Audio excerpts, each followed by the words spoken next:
right, so for tonight, we're going to be diving into episode 6. 6 is the episode. When we last left our adventurers, they were on this island.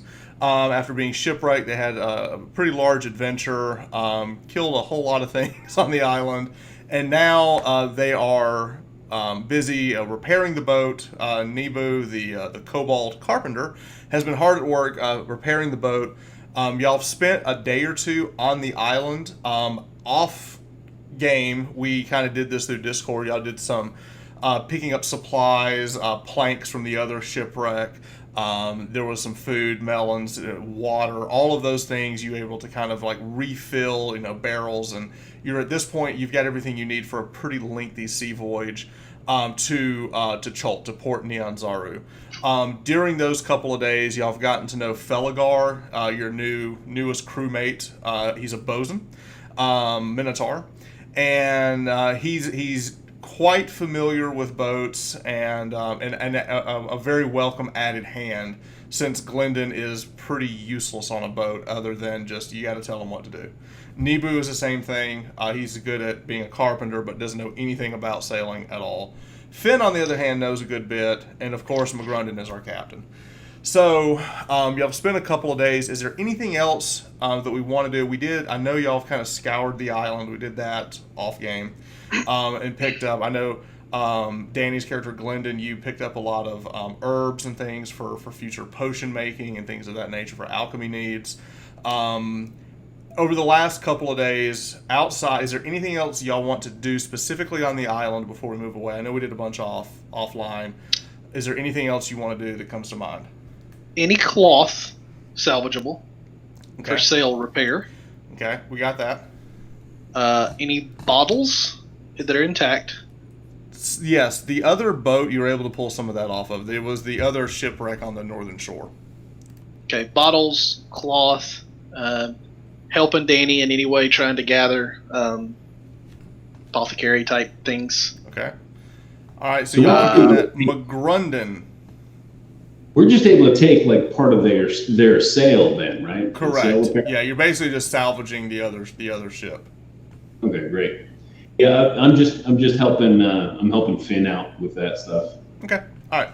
Nothing else in particular. You do get to know Felagar a good bit over the next couple of days. Our one-eyed Minotaur, who's kind of taken to the crew, and while he's big and kind of abrasive, he kind of wins you over pretty quick because he's just overly confident about this adventure that we're about to set foot on. He's part of the crew now. He's just part of the group, and I think he's just happy to have gotten his revenge on that vile succubus. And sure. He's nice to have somebody who knows their way around the ship. Right. He also seems to be a very large shadow that kind of follows Glendon around. At this point, Glendon, you've healed him from his eye, and you also, after he got struck by the lightning bolt in the battle and fell unconscious, you were the one that was there to stabilize him. So he kind of feels like, okay, I owe this person something. So Felagar has kind of been following you around a good bit. At this point, we're going to set sail. We're actually going to leave the island. Now, we are in the Nalanther Isles or thereabouts, but because we have so many supplies already, we can actually sail past that and just go straight to Port Nyanzaru. Now, McGrundon, that's actually a better thing, because while there's a lot of places you could stop in the Nalanther Isles, there's also a lot of pirating that happens in and out of these, and so if you can get a direct course away from it, it would actually be good. Some of those ships can be dangerous. So with that, we're going to spend the next, it's about 7 to 10 days, depending on the elements, sailing across open water. Now y'all are going to be moving from the island. We're actually going to be setting sail. We're going to be we're just going to bypass the Nalanthers and just take a shot straight to Chult. And let's change the map. Yeah, I was going to say, can we get the big map up? I got a better map. Nice. All right. So this is the land of Chult. So basically, the Chult, you're going to be coming in this way, where I'm pinging, and you're going to be sailing around, because basically where you're going, you just got to go directly south down the Sword Coast, and from there you'll get to Chult. Now Chult is actually a peninsula. The way the sword goes, it kind of cuts around this way, and there's this large peninsula called Chult. Some people used to call it an island, but it's actually a peninsula. And we're going to be coming right into the Bay of Chult. Now, if you zoom in, you'll see Port Nyanzaru. So as you guys are sailing in the distance, as you see, we've been at sea for, we'll say 8 days. You'll see as the land of Chult in the distance. One of the first things you see as soon as you come in is this massive tree canopy, and these monstrous sounds that are just echoing through the jungles as you're getting closer to the land. On the far end of this bay, you see this massive mountain, which is the Mistcliff Mountains, not the Misty Mountains. That's different. The Mistcliff Mountains. From there, they're so tall they kind of get lost in a cloud bank. And as you sail in, one of the things that you've seen now.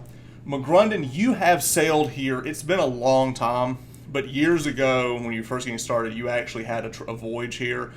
You vaguely do remember it, and one of the things as you come in that you see a lot of shipwreckage just strewn about the bay, all over the place. Like you're really having to kind of like slow down and navigate, and you're thankful that you have a smaller ship as you're trying to navigate through all of the shipwreckage in the bay itself. In the distance through the tree canopy, you can actually see like these large dinosaur heads like coming out of the tree canopy, like the large like brontosaurus heads and things. And as you get closer in, you also see the giant reptiles flying about. It is a very different feel anywhere else in Faerun as sailing into the Bay of Chult. Do we hear any music that's like... Yes, of course. And I actually had a Jurassic Park shirt I should have worn. So as you're sailing in, there's a ton of shipwreckage. That is not something that you remember last time you were here, McGrundon, was the shipwreckage. It's a ton of it. And as you are sailing into the bay itself, I can move over to the actual port. All right, so this is there we go, Port Nyanzaru. So as you come in to the bay itself, you're actually going to come in this way, under this large bridge, and you come into the harbor itself. Now, out this way was where all the shipwreckage is. You do see some of it like kicked up here on the side, and even like here, you see a lot of planks, a lot of barrels and crates just strewn everywhere. It had been pretty smooth sailing for the last week or so as you're coming down. I mean, perfect sailing the whole way. And during that time, y'all got to see how good Felgar really is, commanding the ship itself, and in kind of helping with the rigging and stuff. So, McGrundon, as you made out the call, Felgar was able to jump in and do it. And you feel that you actually made better time having a bosun on board that actually knew how to control the sails. So now that y'all have reached Port Nyanzaru, here in the harbor ward you see several docks, and this is where you would pull in. Now this is the same place that you pulled into years ago, McGrundon. Now, Port Nyanzaru is this huge metropolis, okay? But it's very different than Baldur's Gate or Waterdeep or even or any of the other cities that you would come into. The buildings here are the rooftops itself would be thatch in some cases. It would also be used with a lot of like wood that would have been collected from the island itself, which is very different. Also, the colors are here. You're going to see a lot of bright oranges and yellows in the tarps and the canopies that are coming over the buildings itself. And as you land and you you pull the boat into the harbor ward itself, and as you begin to dock, you look about and you can see the streets, and you can see the people and the townsfolk moving about. Now, for Glendon and for Finn, this is a very different scene. Now, Felgar has been to Port Nyanzaru a good bit, so this is just coming home for him in a way. Now, Glendon, for you, the sights and the sound and everything about this place is very oddly familiar. There's something that strikes you, and it's really, you can't place it, but as soon as you pull up to the harbor itself, there's a very unique smell that you catch that almost like it feels comforting to you. And it's just the smell of any harbor or dock, but there's something specific about this particular harbor that smells oddly familiar to you. Now, I have an image just to kind of help you to understand what Port Nyanzaru looks like.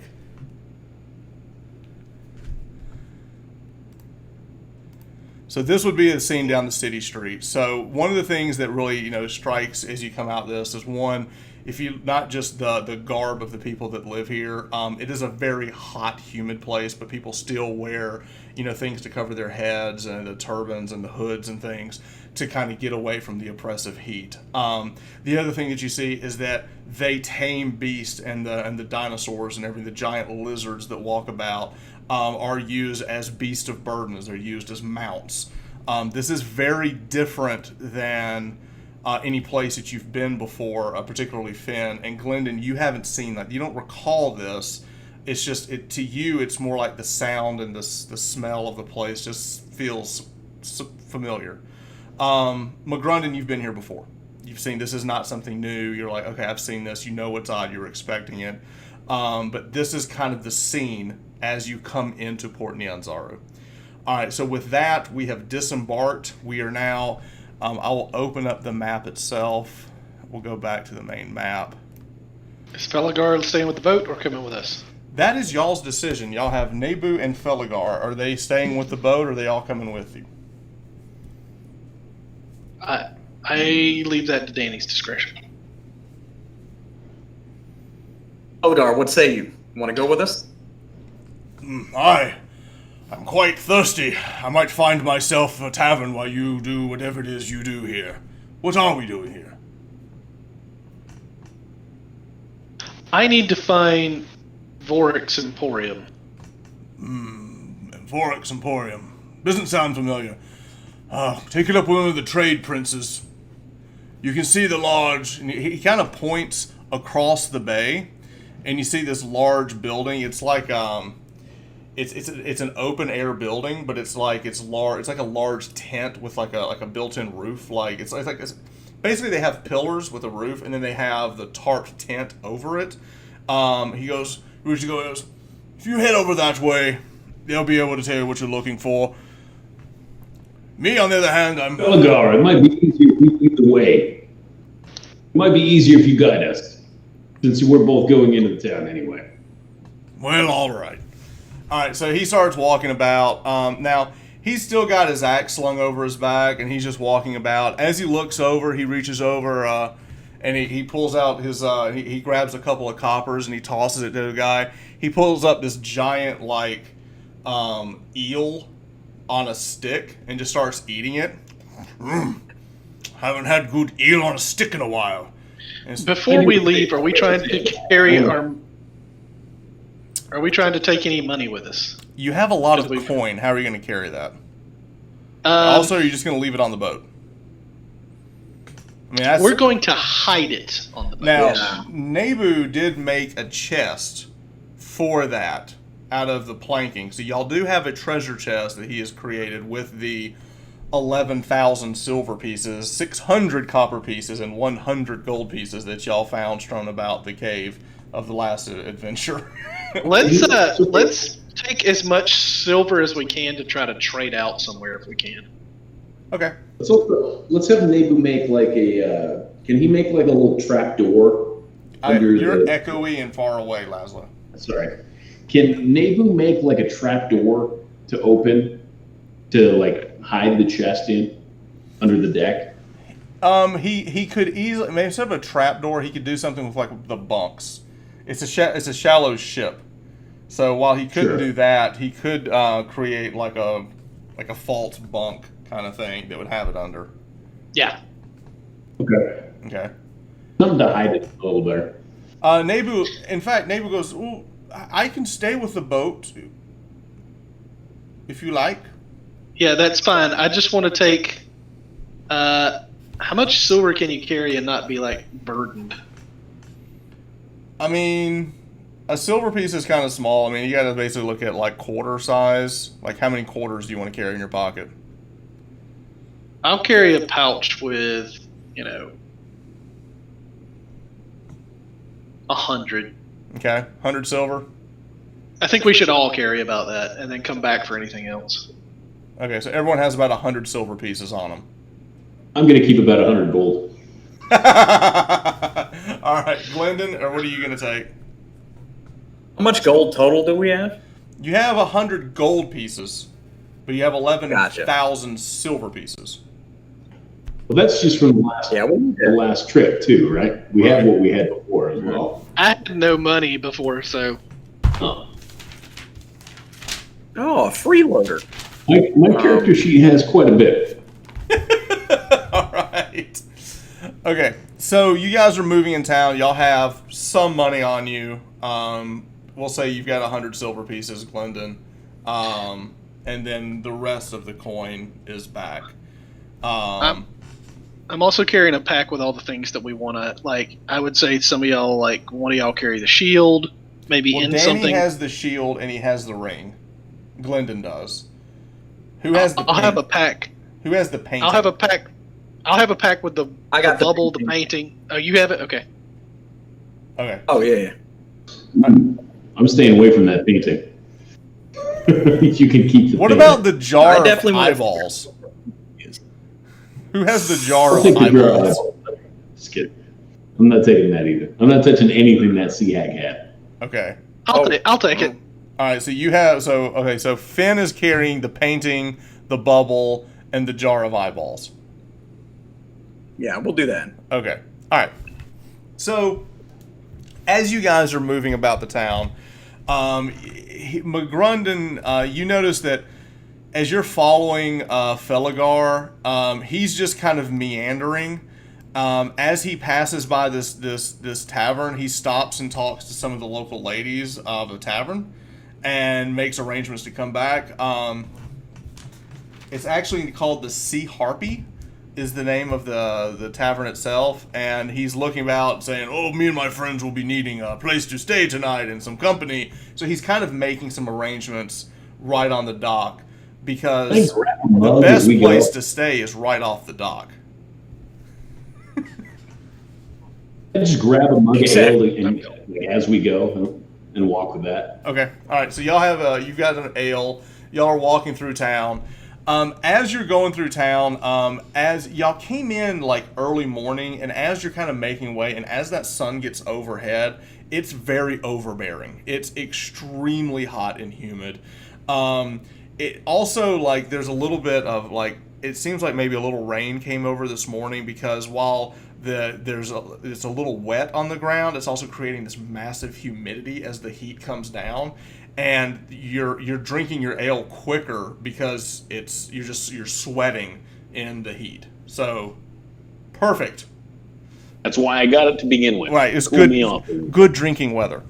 All right, and with that, you head down. Let me grab my book.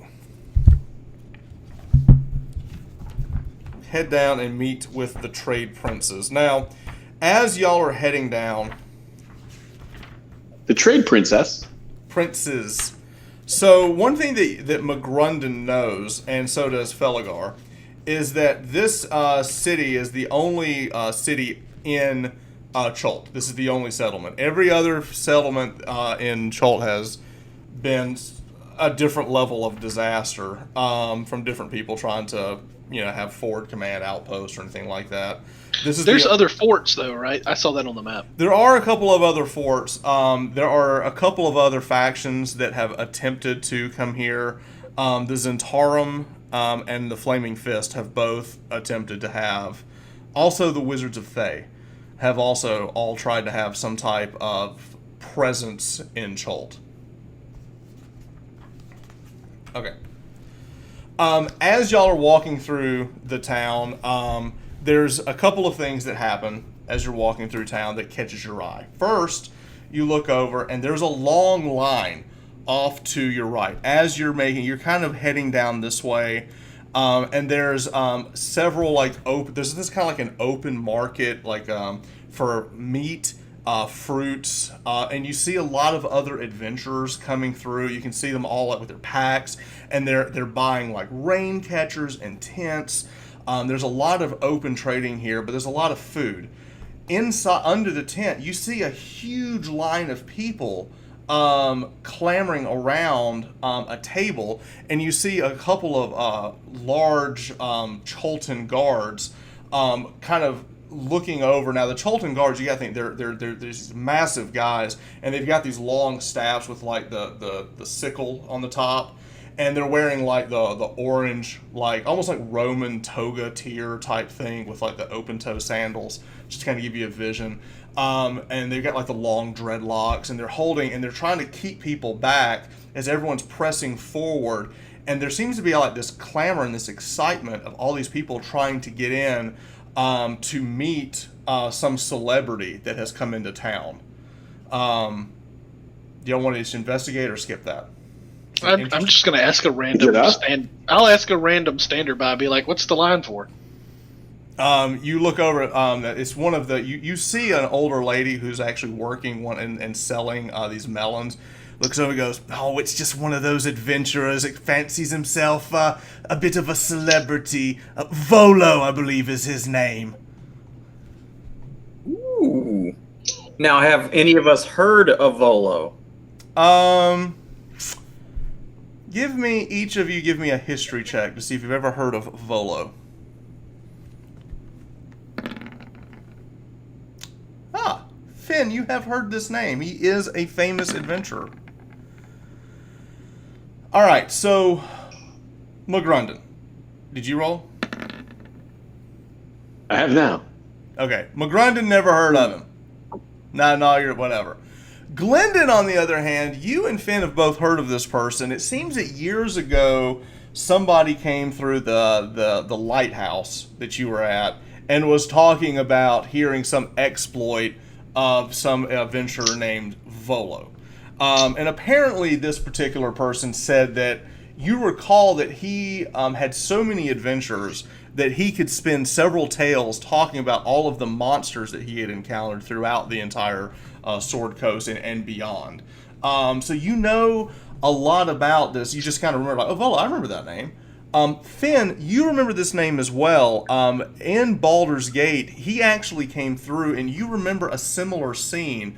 And you missed it, but you kind of saw the after effects of people leaving some autograph session that he was at, where he had been selling his wares or something. But you remember people leaving the temple, heading, and then coming back from seeing this Volo person.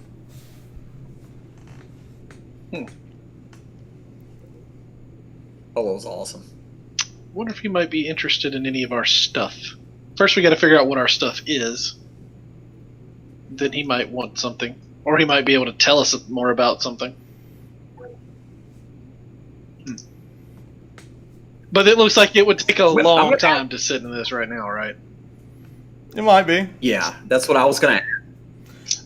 There's a little bit of a line, but I mean, what else you got to do? Yeah, sure, why not? Let's meet the guy. I'm a fanboy. Let's do it. Okay.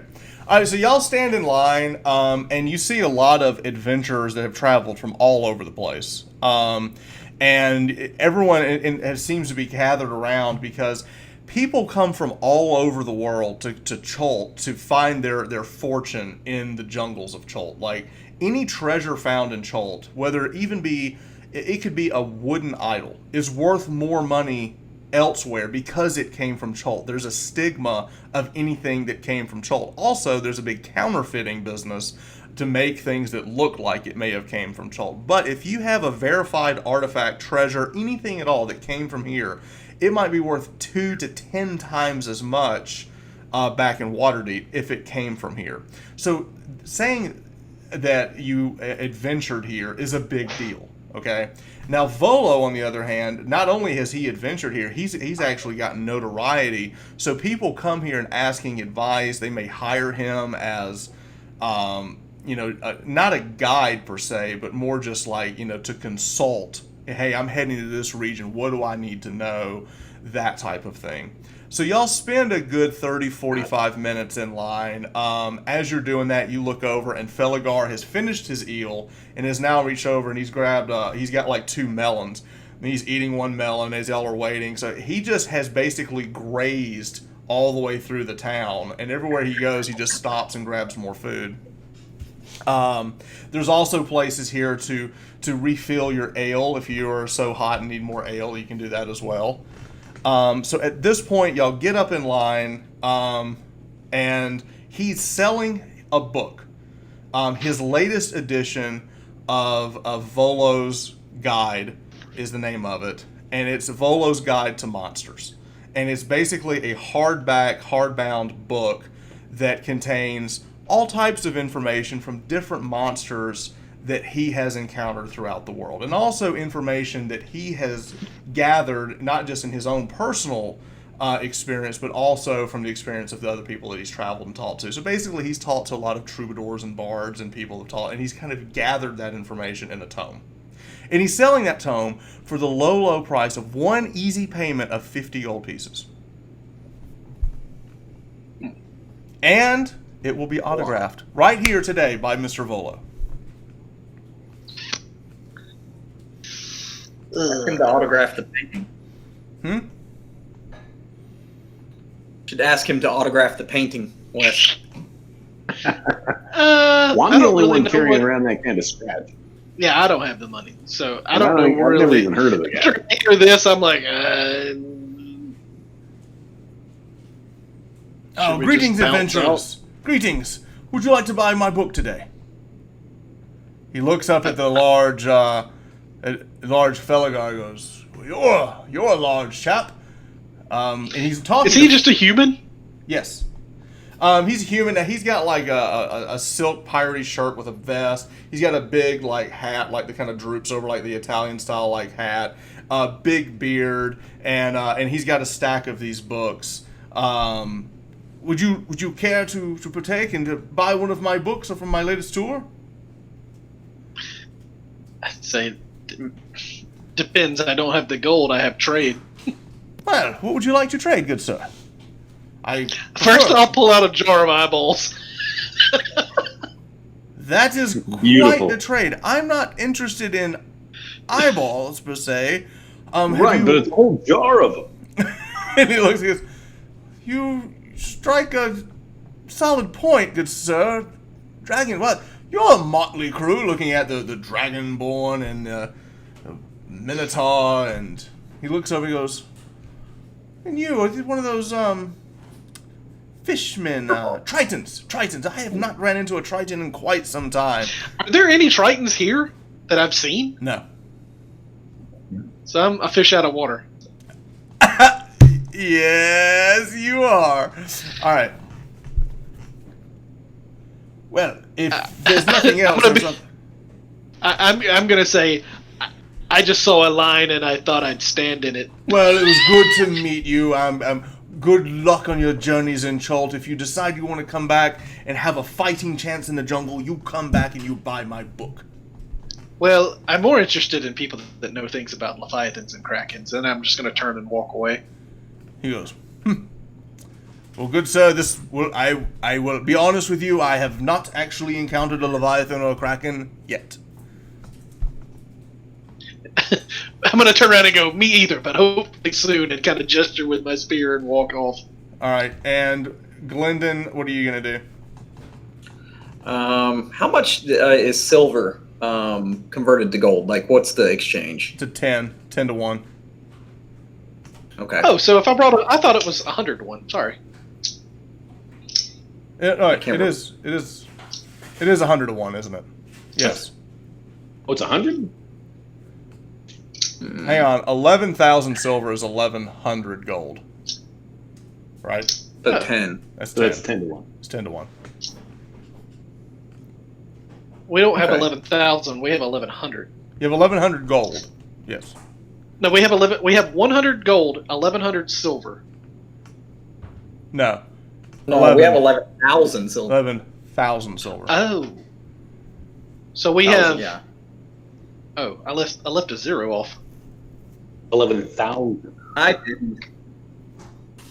So it's worth how much gold total? 1,100 gold. Oh, and we brought 100 silver, so that's 10 gold. I'm gonna ask one of them. I'll say it'd probably be good to buy the book. We could split it from what we have, but I don't have it with me. Well, I've got that kind of gold on me, but I've never even heard of this guy. I'll vouch for him. I'll say he knows his stuff. Yeah. This is the most famous, traveler in. Yeah, but he's never even fought a kraken or a leviathan. He hears you say it, he goes, "But good sir, who has and lived to tell the tale?" Now I tell you, you travel with my book, I guarantee you will face something that will help. You will find information in this book that will help you on your journey. That is the Volo guarantee. I'm Persuasion. I look at Persuasion. Can I do that? Can I tell the DM to roll persuasion? I did. It's an 8. They. I'll say, Write my own book. I'm gonna say McGrundon, loan me the money.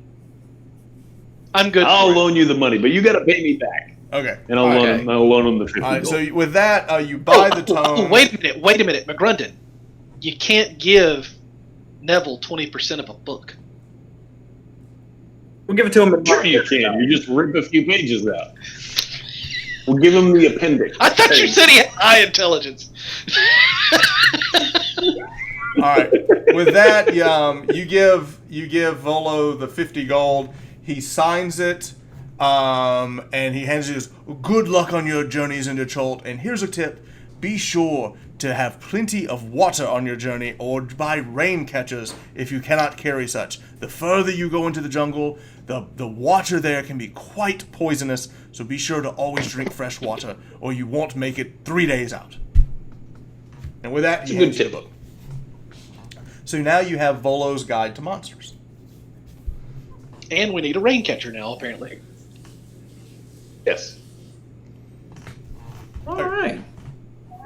We will shop for rain catchers on the way to. Yeah, and The rest on the of way the- out, I'm gonna look over to the guard and ask him, "Do you happen to know where Vork's Emporium is?" He looks over and goes, "Aye, you got books to sell, that's the place to go." And he kind of points in the opposite direction that you were going. And he says, far into the merchant ward, huge building. Actually, oldest building here, if you believe it or not. It's been here forever. But if you go down there, it's the building. It looks nothing like anything else. That's the building you're looking for. I'm gonna say, "Thank you, sir. If I see you tonight, I'll buy you a drink." I'll hold you to it. I'll be at the Sea Harpies.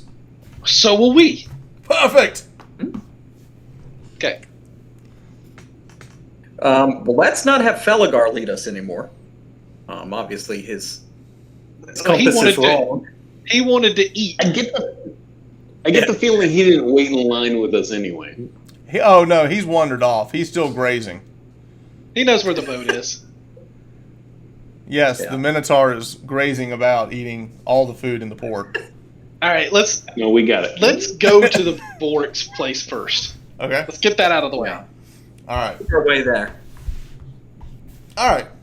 To the books. All right. You head to the Emporium. As you were heading down Merchant's Ward, there are all types of shops here, both buildings and open tents that have carts wheeled in with assorted goods.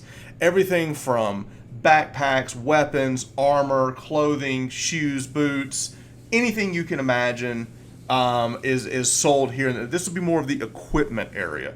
Where you were before was camping area and also food. So food and provisions is where you were before. Now you're moving into you can hear the blacksmiths working here. You can see the carpenters are fletching arrows and things of that nature. This is basically where the arms and equipment area. I will look for a nice spear on the way, but I'm just kind of looking around on the way. Okay. As you're walking by, you do see in the distance there are two buildings that catch your eye. There's this building, which is not built like any other building here. It's actually built out of stone, where everything else here is made out of different types of timber, thatch, and tent. This is actually a stone building. And a building across from that, right across the street from that, is a large building that's made out of a mixture of stone and wood, but mainly wood. And but it's been extremely well made with like these large timbers, like a log cabin almost built. It's massive, and it does seem you see a lot of people moving in and out of it wearing long white robes. It looks to be some type of temple. So, one's stone, one's lumber, and the rest are thatch. Yeah. So this is the three pigs. They live in this general area. This is exactly where we are. Yes. What do we see? Any kind of religion? I'm going to roll a religion knowledge on the temple. Sure.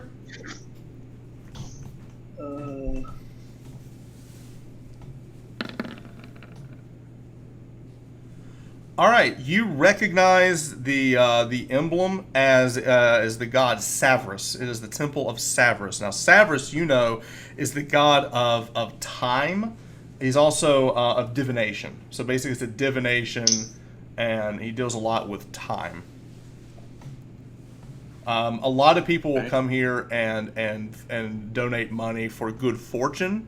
To kind of, it's also a good place to get like a reading or something to get like augury, that type of thing. I'm gonna stop, and as I see this place, I'm gonna look at McGrunden, and I'm gonna say, you should probably visit there. I might as well give it a shot. Don't know quite where you're going with that, but I'll try it out. I am gonna go in. All right. Because We'll be at Vorix. All right, so I'll just say sounds good. We're splitting the party. The party. Whatever. We're across the street. We're across. Like the other one is Vorix, right? Yeah, it looks like it. It's a bookstore. Okay. We'll be across the street. Okay. All right.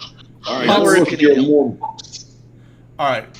Let's do McGrunden first. So McGrunden, you walk into the temple.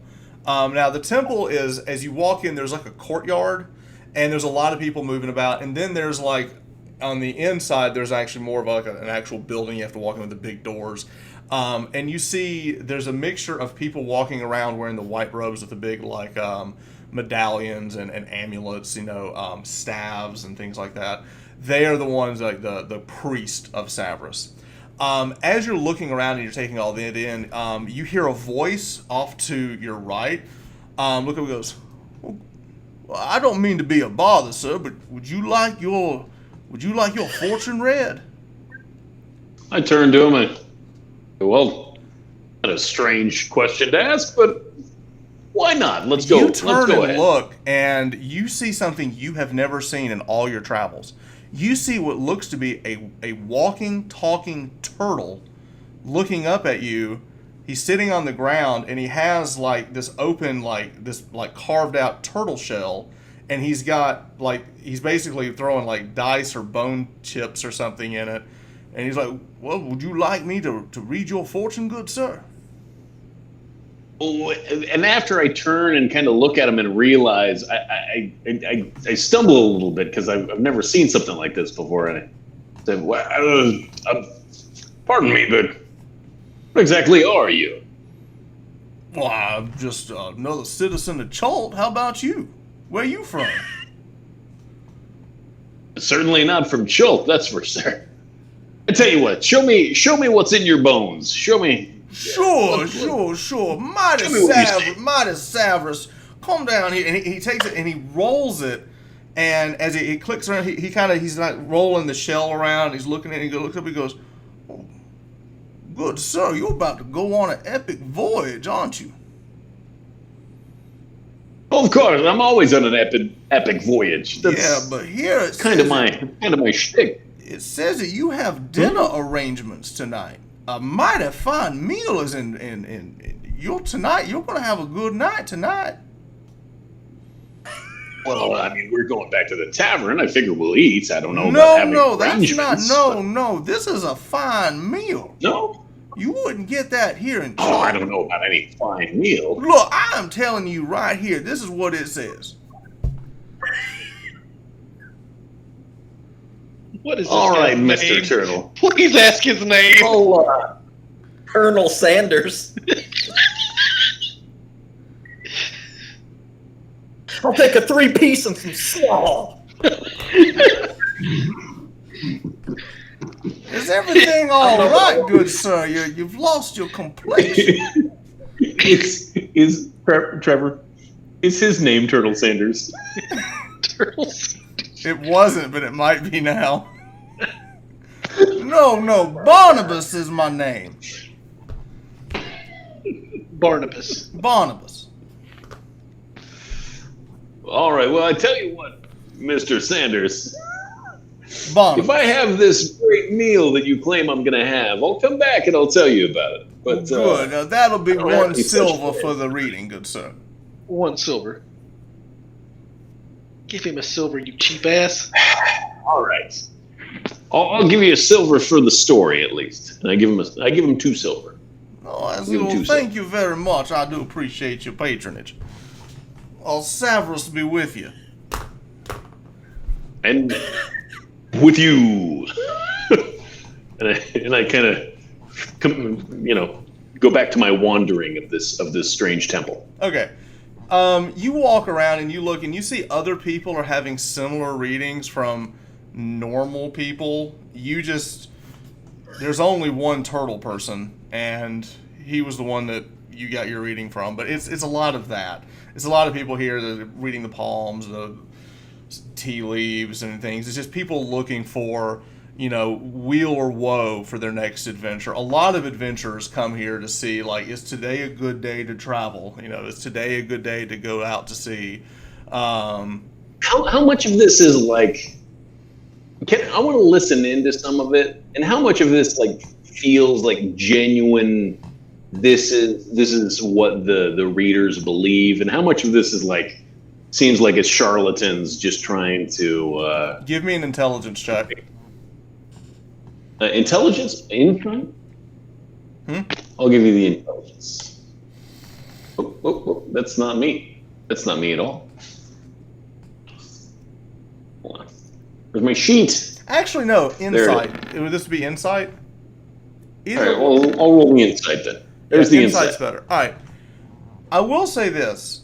Everyone else, for the most part you're hearing, they're saying things very generic, like a fortune cookie can mean anything. Barnabas, on the other hand, had some very specific things. Like, going on a voyage could be random. Telling you that you're going to have a nice dinner tonight is very specific. Because it's a specific thing that is going to happen, and it also had a time frame, which is not what other people are doing. They're just saying, the outlook looks good for you to travel in the near future. Well, that could mean anything. Interesting. Barnabas, on the Is other there a hand, place where I can just sit, just kind of lounge a little bit? We've been walking around the city a bit. There's benches about, and people are just, I'm just gonna pick a random bench and doze a little bit, and just kind of, I don't know, think about kind of what we've been going through so far on the journey, and the nature of this amulet, and my new kind of fellow persona, whatever that is. Okay. Just kind of doze off a little bit. Okay. So you're going to be dozing off, lost in thought. We're going to pause there. We're going to go to our other adventures. So Glendon and Finn, you walk up to this large building. This building is, like I said, it looks older and different than everything else. In fact, even the roof itself has shingles to it. And it just looks like a total different architecture than everything else that you've seen coming up.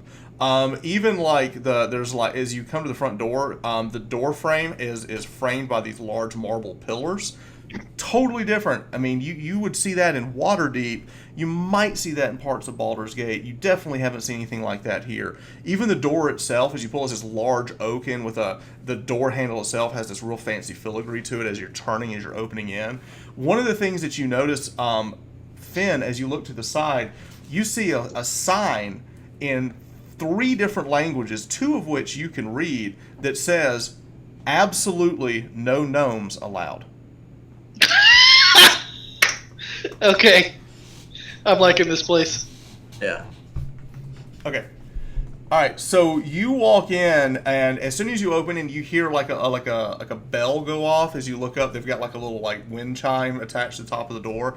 As you walk in, as soon as you walk in, you're just assaulted by the smelling of like burnt sage and incense. Like it's like all the different herbs and everything that have been burned in here. And as you look around, it's very dimly lit, and you just see stacks and stacks of scrolls, books.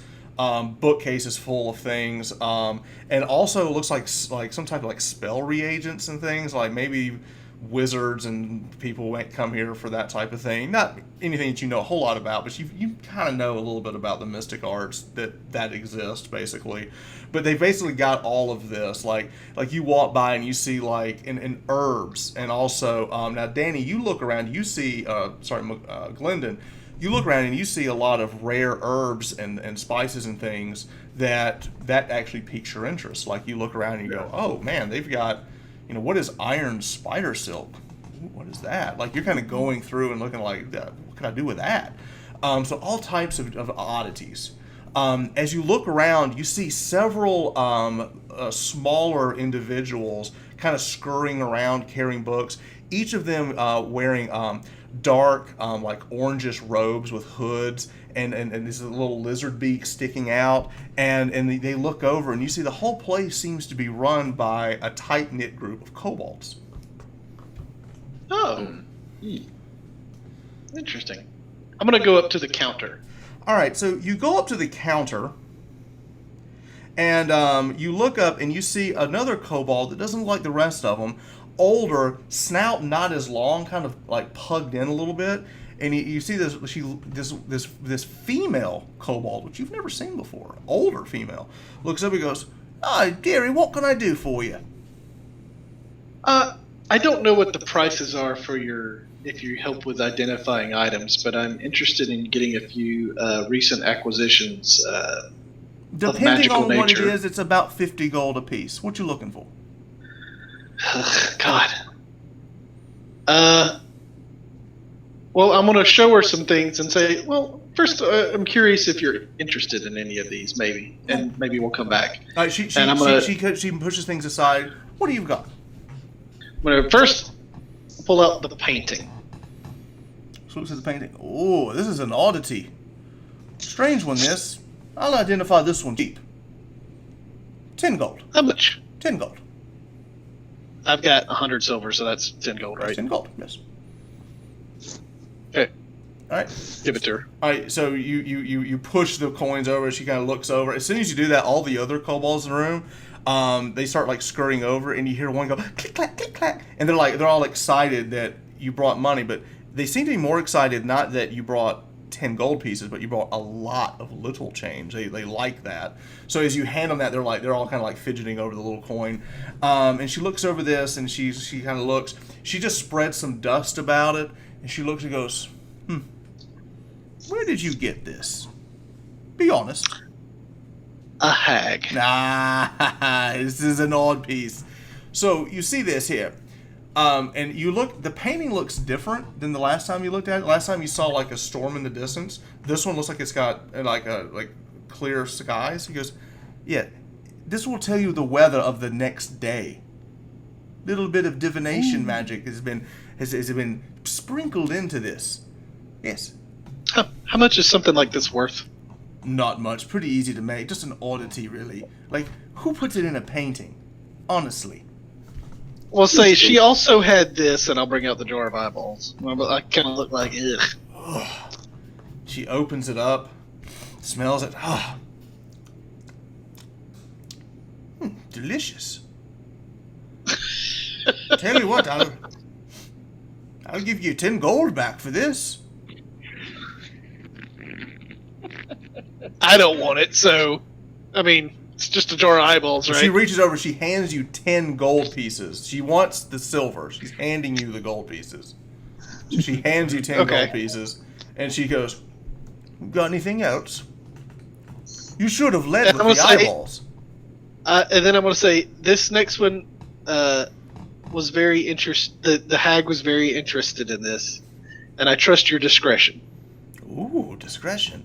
And she reaches over. She starts speaking in Draconic, and I don't think either one of you can speak Draconic. I think the Draconian speaker has left.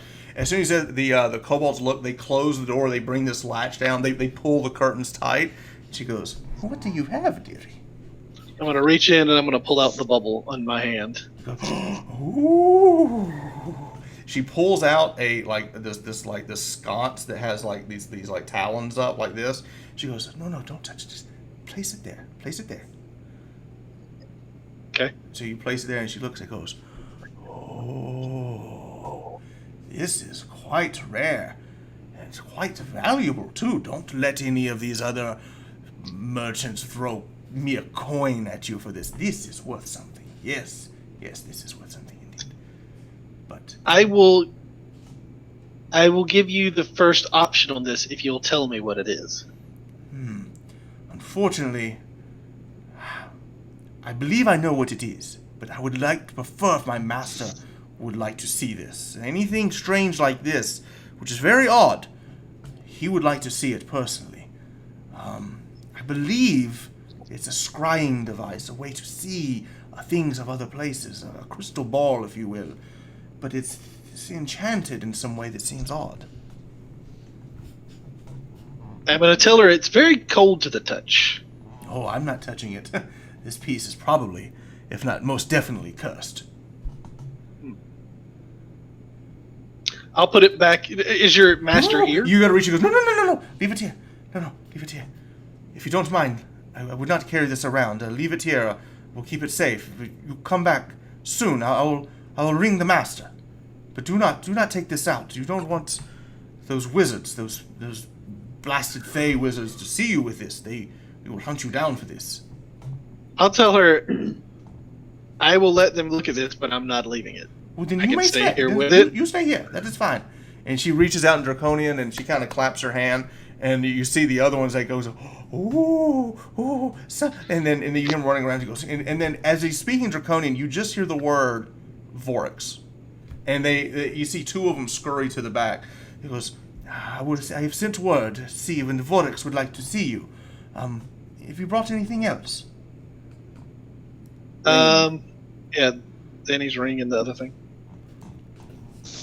Yeah, I'll be like, what can you tell me about this ring? Ooh. Tell you what, magical rings, there are two types. There are the ones that are extremely common with very light enchanted, and there are others that are quite rare. This one is the latter. It is quite rare. May I ask where you found it? Same place as the eyeballs. Absolutely. Tell you what. Yes. Why don't you two stay here and just let the master observe this? He'll be interested in both of these, I assure you. Okay. Do you mind if we look around the shop? Sure, but please don't leave. We'll just leave the items here, particularly this crystal. I believe it will bring great misfortune. Just leave it here. We won't touch. Okay. All right, so you guys go to peruse. You hear her barking orders to the kobolds. The other kobolds go. You see, Glendon, you're standing there, and as you're looking around, you're looking over all the different herbs and everything they've got nicely, displayed about. And you see a kobold go up and put like a chair next to you. And he gets up on the chair and he pulls out like this string and he drops it next to you. And he reaches out and he goes, "How tall are you?" I think what 6.5 feet. I think. Yeah. 7? No, 7.5. I can't remember. 7. Well, whatever it is, he calls that number out, and you see this other little kobold writing it down, and then he reaches out and he goes, the kobold goes, "Oh, so would you lift your arm, please, just like this?" And he takes a string and he measures it out, and he's like fitting you. And then after he gets done, he walks over to Finn and he goes, "Please, for the master." He wants to measure you. Are we being fitted for dinner clothes? Insight check. Okay.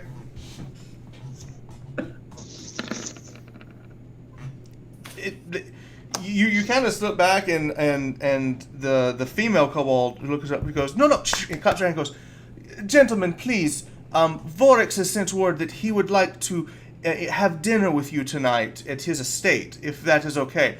The only thing is that he has required proper dinner attire. So we will provide it because it will be hard to find. I will have my servants here work on it. Is it just the two of you? No. We do have one Dragonborn. Oh. He's not that green fellow, is it? Is he green? No. No. Oh, Bronze. but then he's quite welcome. Yeah, sorry, there's a green dragonborn walking about. Yes, he is quite welcome. Yes, can you send word for him to come here so we can get him fitted as well? Should we include Nebu and Filigar? That's up to y'all. I don't think this is more Feligar's up his alley too much. Okay. And I'm not there to help make a decision. All right, y'all gonna go get? Who's gonna go? Y'all want to go get McGrunden? I'll run across and grab him real fast. All right. So you run across, and you walk into the courtyard, and you look around, and immediately you see there's only one dragonborn hanging out, and he's kind of sitting there. You look over at him, and you see him. My echo is across. My echo's on the bench across from me as well. Were y'all like playing chess together, like? No, it's like I don't realize, but the echo manifested across. Oh, okay. The way. So you're just sitting there lost in thought, and the echo is there as well. Perfect. Okay. So you go and you see your two dragonborn that you've been traveling with, or McGrunden and his friend. So what do you want to do? Do I know which is which? You do, because the echo has the longer horns and the tail. Gotcha. Okay. Yeah, I'll walk towards the real one and just tell him we have different dinner plans and we need him to come across the street. Kind of I look at Glendon and I look over at the turtle. Is the turtle still there? He is. He looks at you and he kind of points to his nose. I shrug, and then I'll follow Glendon out the door, and I'm going to toss a gold piece to the turtle. Oh, he grabs it on the way out. Well, thank you, good sir. And with that, he gets up, he picks up his staff, and he starts walking. Is there anything else I can do for you, good sir? No, I think I've had enough. Dude, you should ask him about your friend. What friend? Yeah. Your echo. Oh, I kind of make him dissipate. Yeah, I don't know about that. All right, now, Glendon, there is a walking, talking turtle standing next to you. You've never seen a walking, talking turtle. And, right. He's looking out, he's looking over at you, he's like, well, sir, would you like your fortune read as well? Why not? Good fellow. Oh, go ahead and do perfect. it. You're having a good dinner. Oh, you? Huh? Good man. I almost said good man, but then I was like, he's an amphibian. But, well, where are we going? Are you bringing your you don't do it right here. Sanders? Oh, sure. So he sits back down. He pulls out the shell. He throws the bones, and it's like a mixture of like bones, and there's like some dice mixed in there too that look like they're maybe been homemade. And he kind of rolls it around, and he looks, and he goes, "Well, now that's interesting. Well, what did you bring with you to Chult? It's worth quite a lot of money." I see great I nudge fortune. Glendon and I say, listen to this guy. He knows what he's talking I about. see great fortune and favor. What are your plans tonight? Well, believe it or not, we're going to go have a stately dinner with the gent across the way. You're having dinner with Vorix? It certainly seems that way. He is a mighty lord, and that is a very great accomplishment. Oh, so you know this man? I have never met him. I only know of him. He is a great lord, though, and not many people can say that they have had dinner with him. Okay, so this is a great honor. Well, it is. I would very much like to meet him as well. I knew that was coming. What do you say, McGrundon? Should we bring our you know what? We should bring him at least across the way to read Finn's fortune. At least. Well, I tell you, I'll go get Nebu. I don't know about this new turtle fella, but you're welcome to drag him along. Okay. Yeah, I'll be like, I tell you what, come with me and I'll pay you again for another fortune reading. Oh, happy day. All right. I'm gonna ask him like, so what do you worship? Do you worship the one here? Oh, I worship Severus. I am a priest of Severus. Okay. I'm a disciple of Myliki myself. Myliki. Now that is a very rare god, but I have heard of her. Good. Two spiritual fellows. Just hanging out, having a good time. How does he find time to worship Severus with his part-time job at the Piggly Wiggly? Well, anyway, all right, so what are we doing? Let's skip ahead. So, I can't believe Danny's making him bring this character along. Hey, he's super cool. I fell into something. Keep doing that voice. Oh, dude, I love this guy. Yeah. All right. We're gonna bust in like Kool-Aid on Vorix over here. And we like, Finn! all right, so y'all go in, you walk in. The kobolds all look over at Barnabas, the turtle, and they kind of wave, and he goes, "Good day," and he looks over. Now, these kobolds are quite interesting little folk if you ever sit down and talk to them. Okay. So they know him. Yes. I mean, they work across the street from each other. Mm-hmm. Okay. I ask him if are these people to be are these kobolds here to be trusted? Because they're kind of looking over some pricey items, one of which you kind of alluded to. Well, let me tell you a story. One time I heard a story of some adventurers that came in here, and they tried to sell Vorix some counterfeit books. Okay. Just between you and I, no one ever saw those adventurers again. Vorix is only going to employ and invite people in that he obviously is a good judge of character. So, if he trusts the kobolds, well, we should as well. All right.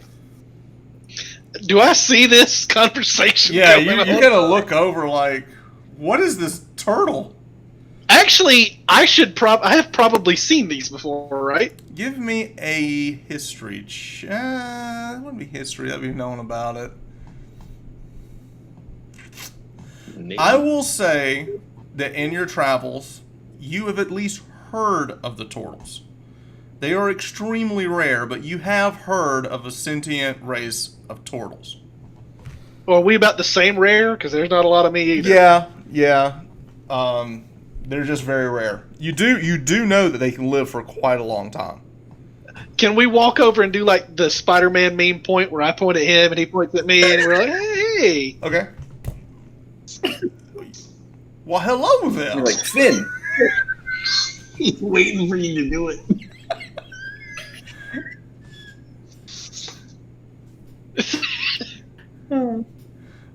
Okay. Can I help you, good sir? I'll say, Glendon, who's your friend? So, it could be luck, but this fellow turtle here has, he's very good at divination. He is kind of 2 for 2 for me and McGrundon. So I figured, why not let him divine your fortune as well? I'm going to say, oh, you're good at divination. Probably better than this painting, right? And kind of show it to him. He goes, I am not one for art in any realm whatsoever. But I can tell you your future if you would like. Sure. All right. With that, he sits down like right in the middle of the store. Oh, by the way, I totally forgot. I have a setting piece for this.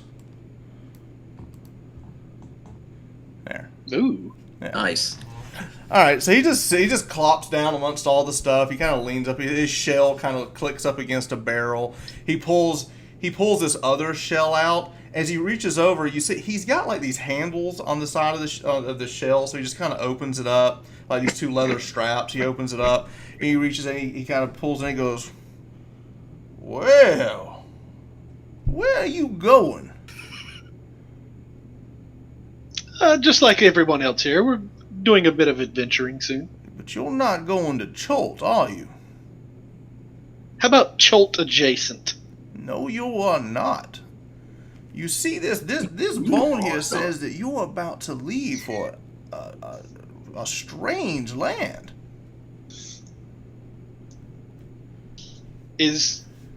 Okay. Can you tell me more? Well, I can, but it just seems very odd. You see, and he's pointing down, he goes, you see this here? And he points out that one of his, like, chips has turned up the head of, looks like a turtle shell, and the other one is a fish. And he looks up and he goes, well, that's you and me. Our destinies are tied together. I don't argue with the bones, so I guess I'm coming with you.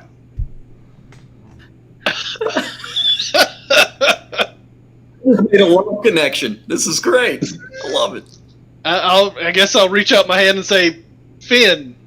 Oh, my name is Barnabas. Good to meet you. I don't know what Severus has got planned, but it's clear right here that you and I are supposed to be together. Who am I to argue with Severus? Well, and he takes it. He takes that off. He flips over the shell and puts his hand in it. And he realizes it's a shield, and he's got his stick. He goes, "Where are we going?" And I'm going to motion over to the kobolds, to the dragonborn, and to the turtle, and say, "These are our other two gentlemen that will be accompanying us tonight." And as soon as you look over, the kobold who had the string that was like measuring to tailor you just drops it and goes. And he looks over and he goes, and then you see the female kobold, Kanshi, look over and goes, "The turtle will not need to be dressed. He's fine." And the other kobolds go, like, I mean, they had no idea how they were going to put any type of clothing on the shell of a turtle. All right, so McGrundon, you're in here as well. The kobolds are trying to fit you because apparently y'all have dinner reservations with Vorix. McGrundon, do you have any questions? I guess y'all kind of catch them up to what's happened. Do you have any questions? No, I'm mostly making sure that they dress Nebu to the nines. Oh, is Nebu here as well? Sure Because you just came back with Nebu. Yeah. Okay, yeah, so Nebu is dressed to the Making sure he nines. gets special treatment. He's dressed completely to the nines. He's slightly above these other kobolds. Okay. You get back. It's like mid-afternoon. At this point, Feligar is back at the boat. He has acquired a keg of ale and is just sitting on the boat day drinking. Because that's what he does after he's grazed. So Feligar is back at the boat, guarding the coin that y'all have. Nebu is back with you, and now we also have Barnabas. And so, is there anything else y'all want to do before we move to dinner? Just hang here. I might. How much is the Iron Spider Silk? Is that what it was called?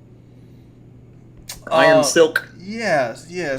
5 silver pieces will buy you a pouch of the Iron Spider Silk. Okay. 2. Okay, sure. And they wrap it up and they get you a little pouch of it. I'm going to ask the kobold, the female, what's your name, ma'am? Kashi. Kashi, do you have anything, any spears here of interest? Oh no, that's something you'd have to buy out here. We are more of a library of sorts. Oh, I see. That reminds me, and I'm going to ask Glendon for the scroll case. Ooh, okay. Yeah. Well, I'll say, pull it out, hand it to Finn. So she looks over and she goes, "Yes, this is our make. We sold these." And she opens up. Is the scroll in the case still?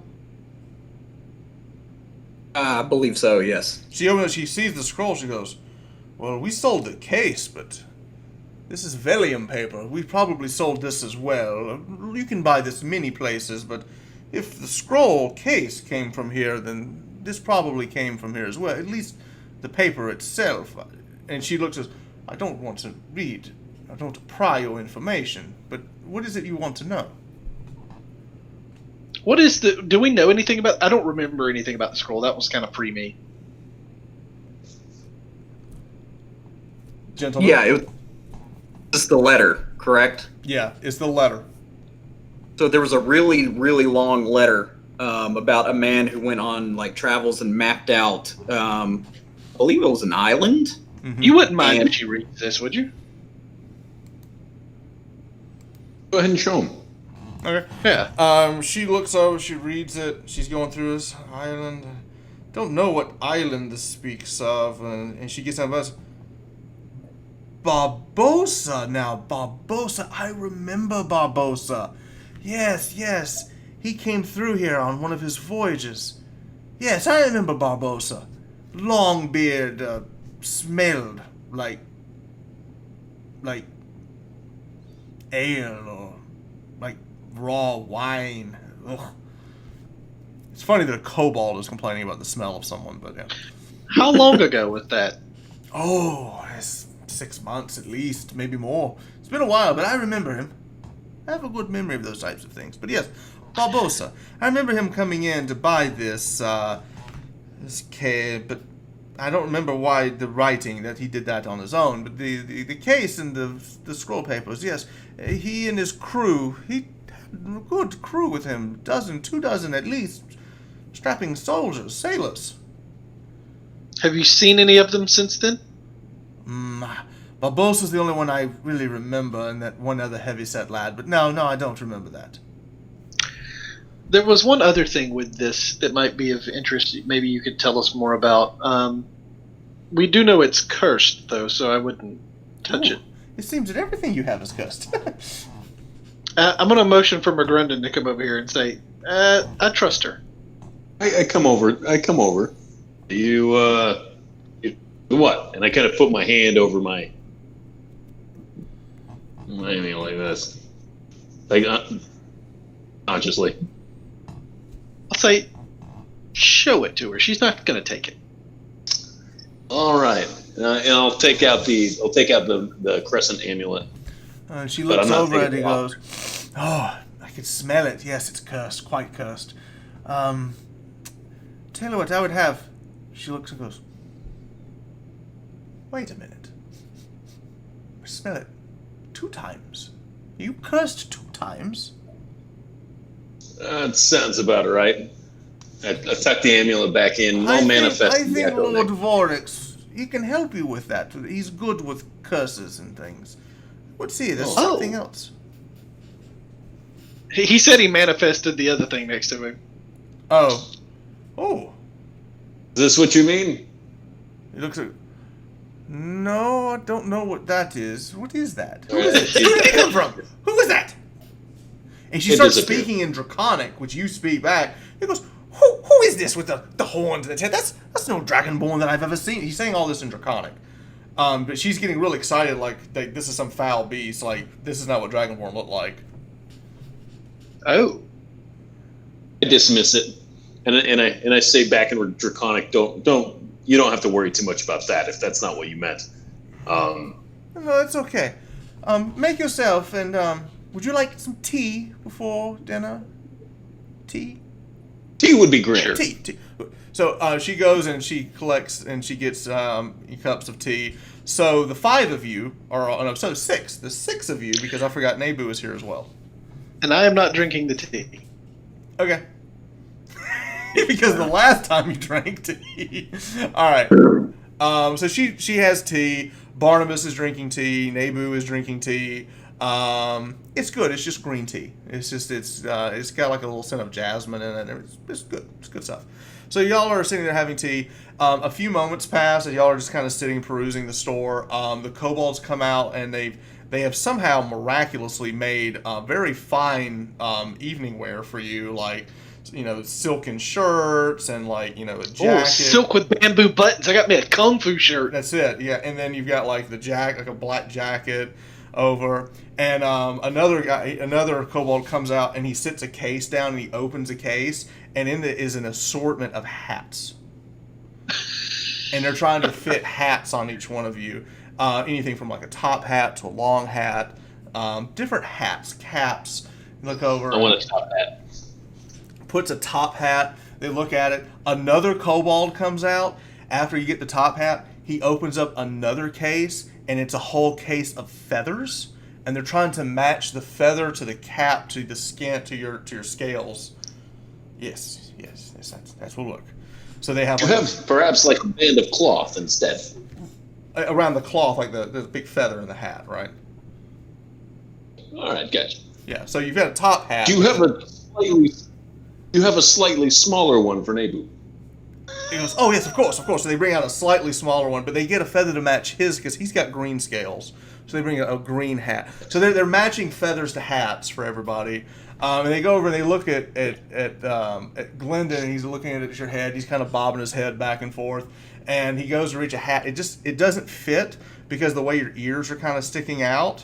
So he's like, So they go back and he pulls out scissors and starts like cutting, and he gets the hat to sit where it like kind of cups around your ears, and it's kind of like grabbing it, kind of pulling it down, and it's not wanting to stay. So then the other one is got like some string, and they're trying to like rope it to the bottom, so it's like it's gonna sit.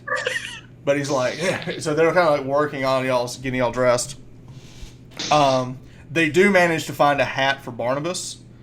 So Barnabas has his hat on as well. And what am I rocking? Huh?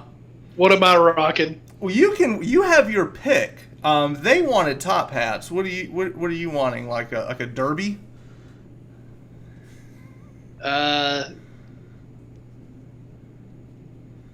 Let's go with the pork pie. Okay, so y'all got these hats on. Now they said, I do. No. What about a tricorn, like a pirate type hat? Oh yeah, like the tri-rim hat. Yeah, tri-rim hat. I'll go with that. All right, so you've got a tri-rim hat. All right.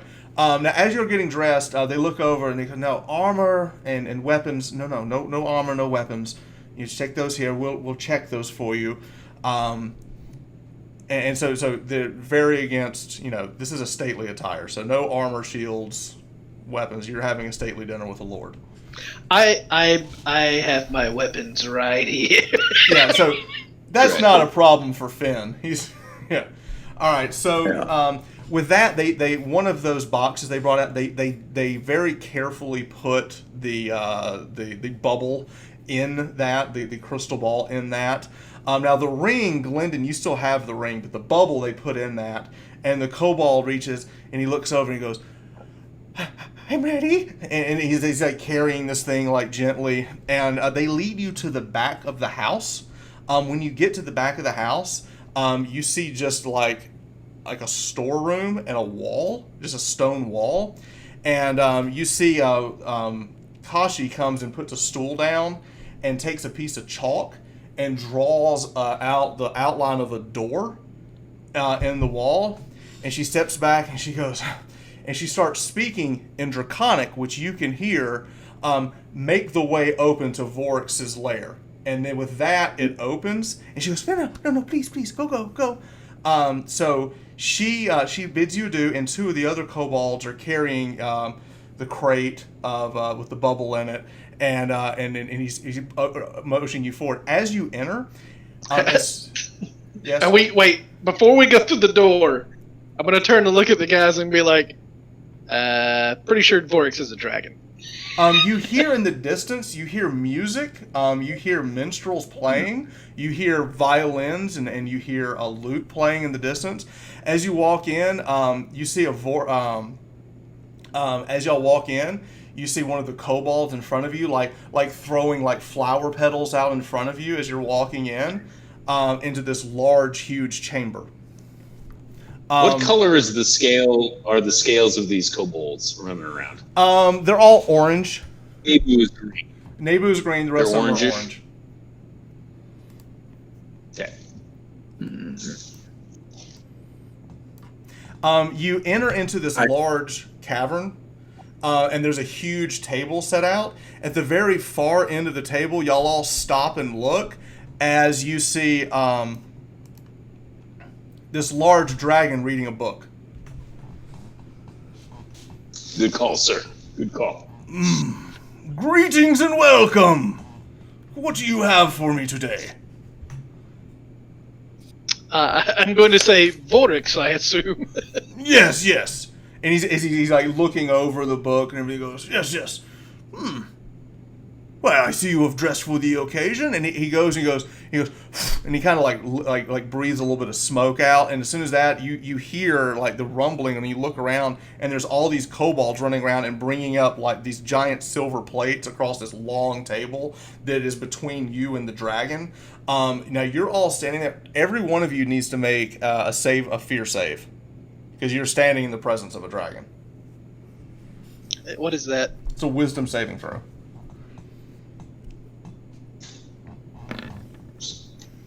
Oh, Glendon is totally fine. He was Keep excited. going to the wrong sheet. All right. Finn and McGrundon, y'all are terrified. Barnabas has no problem. And neither does Nebu. So, Barnabas, Nebu, and Glendon, y'all continue to walk.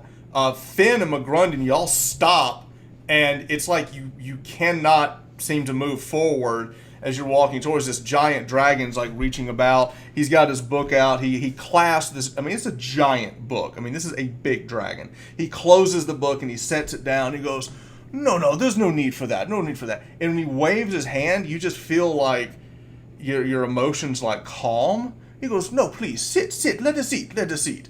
And with that, you're calm again, and you all sit down at this very stately dinner with this dragon. And as he kind of like walks forward, he takes one step and he goes back. He goes, and he looks over at this line of musicians. He's got like an orchestra, and he goes, "Let's try this again." And they all stop like, and then they start playing the music. And as they play, he moves in stride with the music as he makes his entrance into the main chamber y'all are at. And as he walks, you see him like start to morph down, and he turns into a copper dragonborn. Nice. And he sits, he goes, and with that, like his wings like clip around him and like turn into this fine attire. And he sits at the table, goes, yes. And now they bring out all the meat. So they pull out the dishes, and there's these very elaborate, mixture of vegetables, and the meat that they're serving looks like some type of like roasted lizard. You're not really sure what it is. Whatever the big dinosaurs you saw, this is one of them, and it's been basically roasted. And he goes, yes. Well, let's dine in. Please bring the wine. So they bring out the wine, and as y'all are having this dinner, and you're all kind of, well, you tell me, Glendon, how are you perceiving this?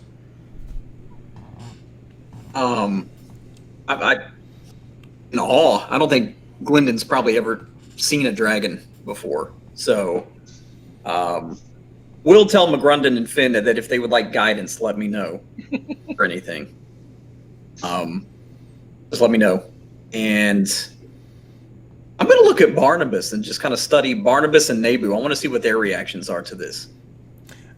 Nebu is sitting the closest to Vorix, and is just kind of like he's eating, but it's kind of like watching a teenage girl next to a rock star, just like just like lost in it, lost in the moment. Like kobolds love to serve dragons. He's just like staring off at this giant dragon.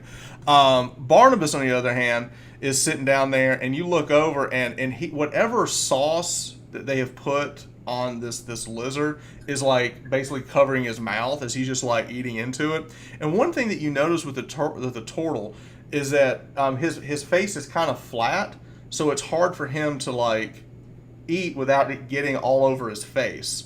So he's like, and he sees this fork, and he's like trying to get his face into the plate. So y'all are all having this conversation. Barnabas is just there for the food. McGrundon, what are you doing? All right. McGrundon's just trying to be as gracious as possible, thanking orcs for having us to dinner and hosting us. And as you're saying that, he kind of motions over, and a kobold looks over and goes, "May I take your hat?" Of course. And he goes, he collects all of the hats, and he sits, and they have like a hat rack off to the side. And it's a very You'll have to formal forgive meal. me. I'm used to eating in taverns and in the woods and on a ship.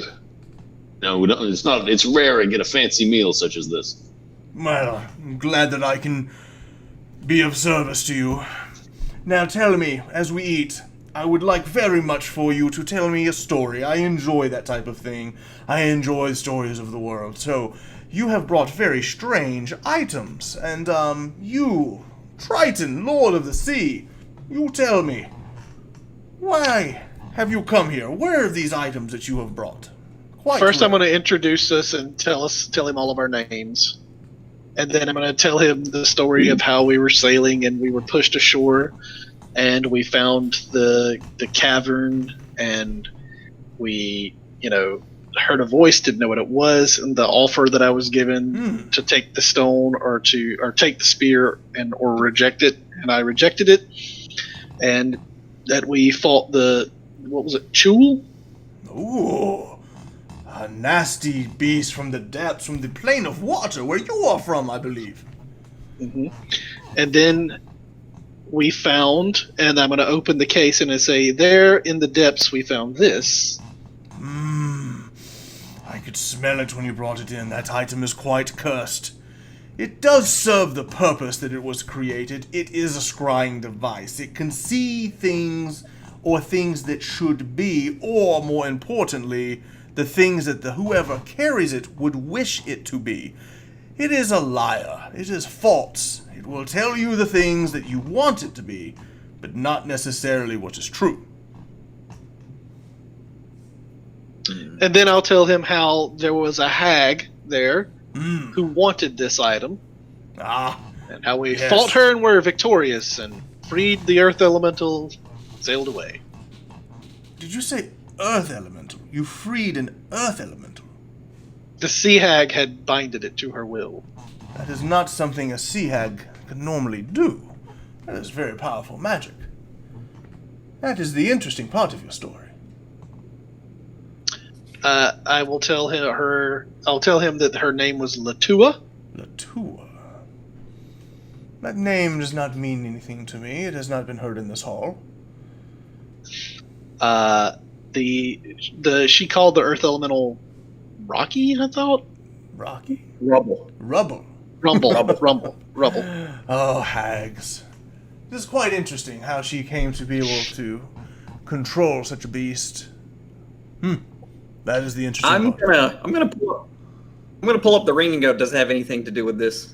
And he goes, yes it does. It does indeed. May I see it?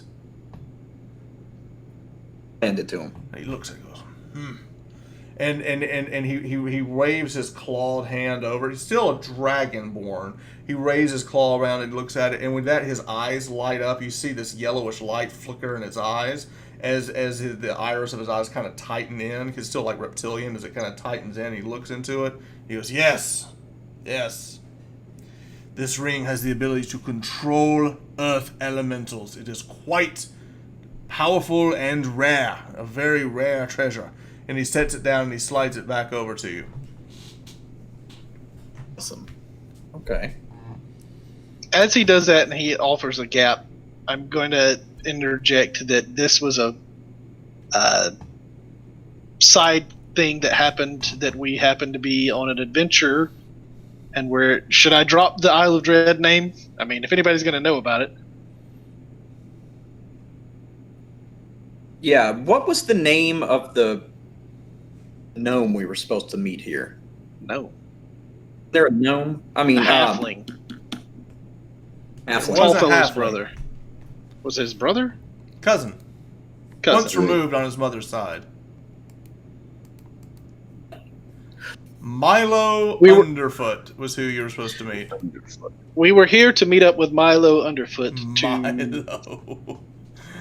Oh, running with the Thieves Guild, are you? Are you indebted to them? Yes.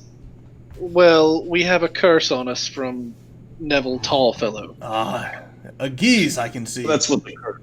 With the two of you. The two of you do. Yes, and I would have gladly given him the 20% he asked for. Now I feel slighted by the curse. Well, of course you do. What do you have for me to do? You have brought an interesting tale. I have given you a good dinner. I have given you your information. What is it that you seek? I'm gonna look around to the other guys and just be like, hadn't really thought about it a whole lot. This really doesn't mean a whole lot to us. It's just something that we found. But all we're looking for at this point is... And I look at Barnabas, and I look at Nebu, and I'm looking at everybody. I said, we're kind of running out of room on our ship, is the only thing I can think of. Where are you headed? We can always get a bigger ship. What did he say? Where are we what? Where are you headed? Wherever this Isle of Dread is. Isle of Dread. No, it's not called that. But I know what you speak of. Kashi told me. He kind of reaches over, and the kobolds look over, and they're kind of pointing to who has the scroll. Did they bring it in, or did we take it back? We didn't say. The kobolds bring in the scroll. Vorix reaches over, he pulls out, he goes, and he reads over it. He looks and goes, yes. Barbosa. Barbosa, I know this name. He, quite a rare sailor indeed. He found a way to a place that very few people know. This island. Is this where you mean to be? Yes, sir. Why? Why would anyone want to go to this island? That's more of a y'all thing. Y'all brought me along. I don't know.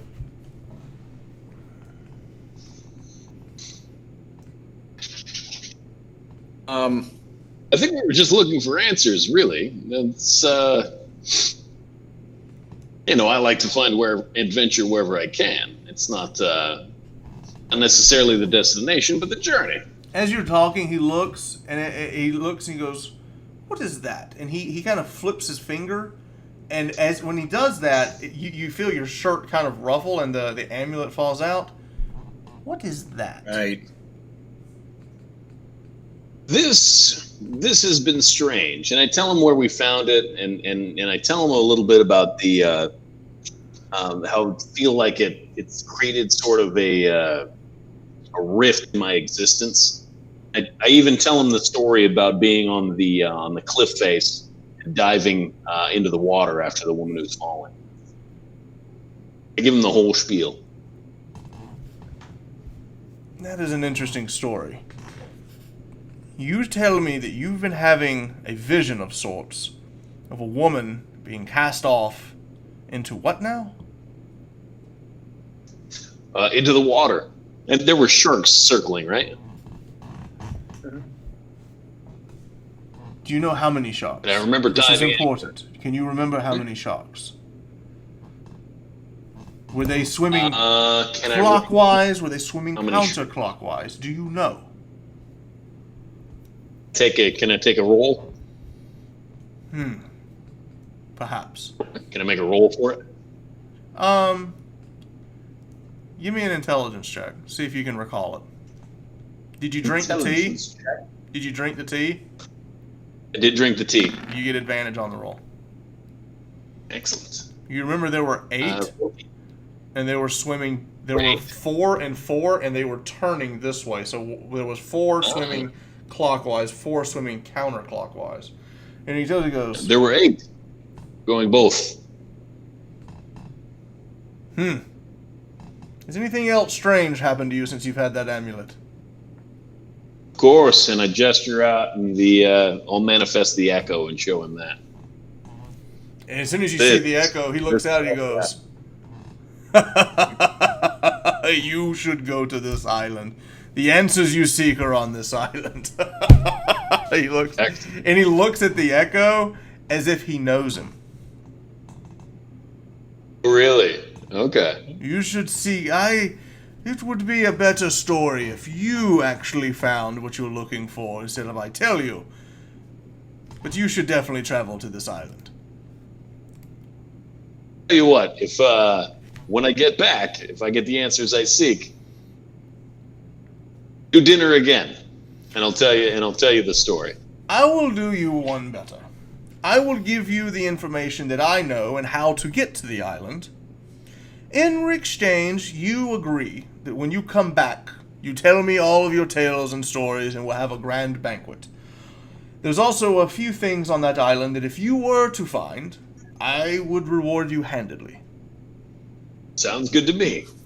So long as you're not just asking for 20% of everything. I could get rid of that for you. That's what I was going to say. And can he get rid of the curse I can. on YouTube? However, it will come with a price. Not from me, but from this guild. If I break that curse, they will know and they will be after you. But you will not be beholden to their magics. That's a price I'm willing to pay, guys. I tell you what, can you break the curse just on him? And I point at Finn. Why not both? What game are you playing? Call it a sense of honor and a sense of adventure. I can do that. But before we decide the details, let me tell you where you are going. Besides, she earned her curse.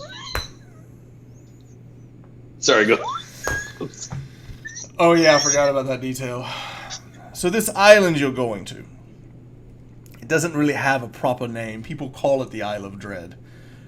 But here is the catch. You cannot sail to it like the way that you would think. Yes, you will need a ship, but you cannot go from island to island or from land to land. No, there is a very specific point. He goes, in my youth, I traveled a good bit. I was very interested in the different worlds there are, and this world we live in is, and he pulls up like this bubble, and he kind of starts spinning it, and this bubble spins in the air. He goes, this is the world that we live in, and he pulls up this other bubble, he starts spinning it, and he goes, and this is the world that you need to go to find your island. I'm gonna ask him if it's like the plane of water. Is very much similar to the plane of water. It's a different world. Now, our world has different ways to get to different worlds. You just have to know how, where, and when you need to be for that to happen. Now, some of these portals, we'll call them, are erratic, come and go as they will. Some are static and will always be there. This world that we're in and the world that you need to go to, they share a common bond. So, that portal is always open, if you know where to get it. And you will need a sturdy boat. And I'll tell him. I mean, I'm not one for earthly possessions, and I'll say this adventure sounds. I'm thinking about the whole proposition of possibly giving something for Umberlee to reject the Leviathans and the Krakens so that I can cleanse them from this plane. And I'm thinking this island could be something, because he talks about all these great things we're finding there. So in my mind, I'm thinking I should go there, get this thing, and maybe I can cut a deal.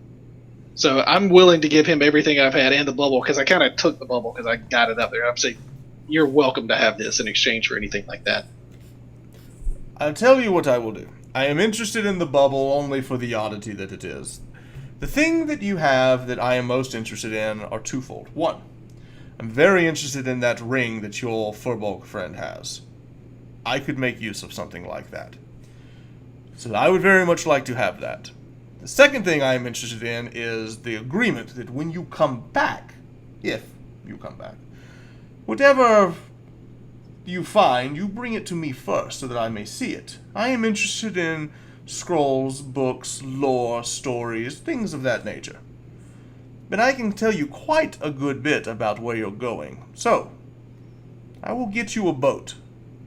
I will help you with a crew of sorts, and I'll tell you where to go. I want the ring, I'll take the bubble, and your agreement to come back and give me first crack at whatever it is you find. And take the curse off of me? That I can do as well. At least McGrundon, I'm would making- you like the curse off of you? I'm going to look at McGrundon and say, at least we're making this agreement and not having it forced on us. That's true. That's true. You just got to convince Glendon to give up that fancy new ring of his. Keep the curse. I'm starting a bit of a collection. This is my third.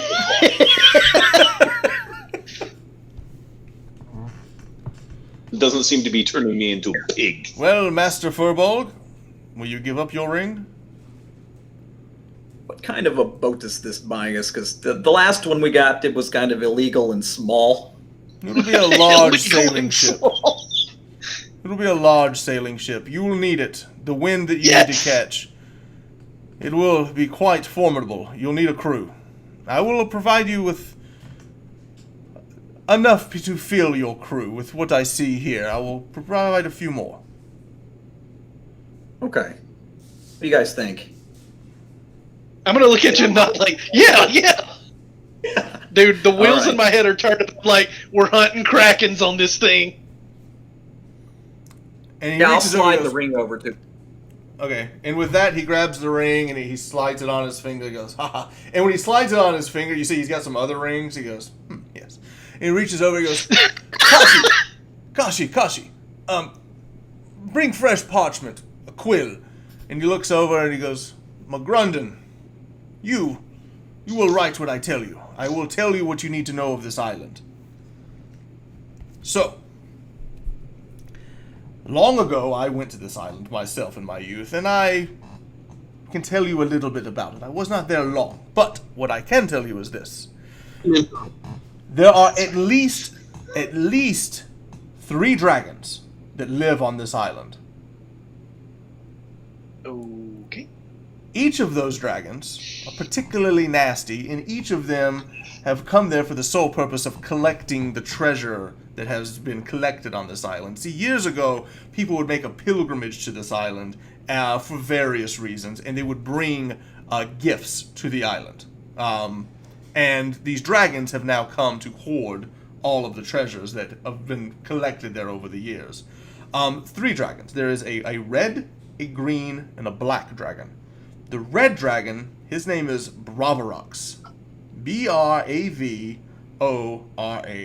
Bravorax. He is particularly nasty, very greedy. Be careful with him. His breath is nothing to withstand. It is quite horrible. Now, the green dragon, female dragon, she laid there to create children. So, you may run into more than one, but last I was there, some time ago, there was only one. We'll just call her Noxie. Her actual name is Noxie Munthra. Noxie for short. If you call her that, she hates it. Finally, the black dragon. Now, black dragon is there to hunt. It lives in the swamps and the bogs. His name is Velvantus. Each of these dragons, if whatever it is you are going to do there, if you were to come across there, look over. If you were able to peruse their treasures, you may find things that I and you may be interested in as well. But keep in mind, there are 3 dragons that I know of that live on this island. Now, this island is very much like Chult. It has lots of large lizards, and it is home to 3 peoples that I can remember. There are humans there that have settled it. Now, the humans there have a village. That village is Tanaroa. It sits on the northern hill.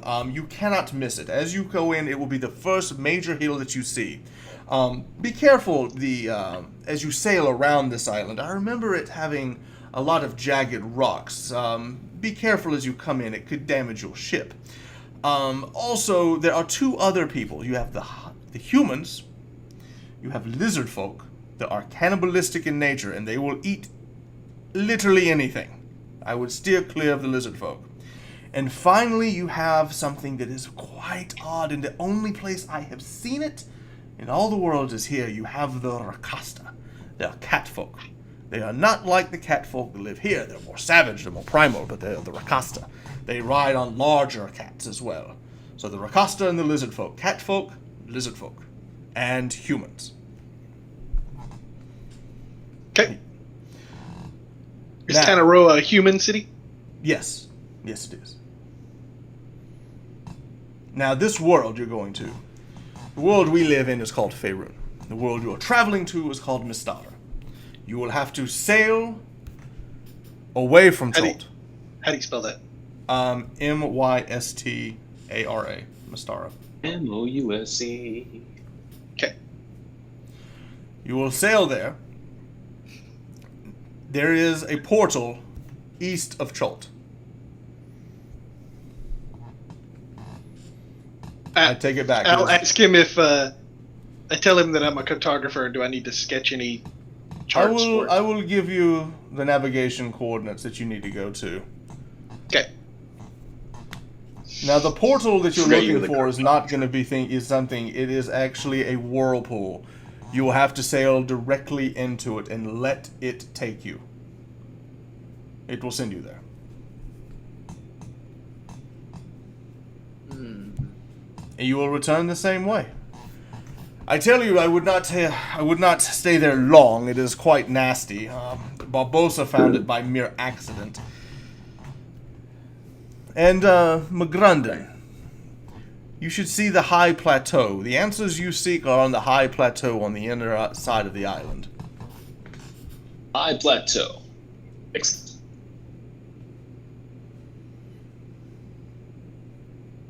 I'm gonna ask him if he knows if the cat people are hostile as well, or are they? What's their temperament? They do like to trade with the humans, if I recall, but they are tribal in nature, not completely unreasonable. Sheet has wares if you have coin. Coin? Exactly. Yeah. There we go. So I'm All taking the bubble off our list. Yes. And the ring. Ring. So you still have the shield. Yeah. As they finish, Keeping that you're on the final course of dinner. They've brought out this this fruit dessert that has like this sugar that's laid on top of it, and it's like plantains and bananas with like sugar, and it's cold and delicious. You don't really know how they got something so exquisite and cold in a place like this. And he's got these little silver spoon that's like small for his massive like claw. He's like eating it like thimble at a time as he's talking to you, and he's like talking to you with the spoon itself. Now, it would do you best if you encounter any of those dragons, do not, under any circumstance, mention my name. Is that understood? I had disagreements with all three of them. I don't blame you. I'll They say- sound terrible. So, and he looks over and goes, Kashi, and you reach over and Kashi comes over and he goes, yes, Lord of Works, yes, Kashi. I believe our friend Ottermog out in the bay recently dispatched of the crew of a ship that we have collected. Is that true? And Kashi goes, oh, yeah, yes. See that the repairs are done, and go get that captain that owes me that favor, and tell him to bring his little crew with him. He'll go with us as well. And she goes, you mean Korik? And when she says that, Nebu looks over and goes, Korik? I look Korik over is going to be coming with And us? people are Boric. Korik is a legend. A legend. He's a legendary captain. What is he human? Legend. What? Is he human? Oh no, no, no. They say he's descended from the dragons himself.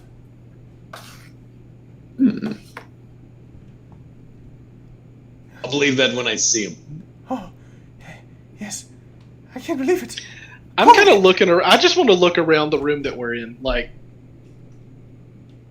just take it all in while It's I'm a here. very ornately dressed cave. Yeah. Very ornate. Large silk drape, velvet. I mean, it's rugs. Even the rug you're sitting in the chair is like this thick, and it just kind of like your foot just kind of like softly goes into it.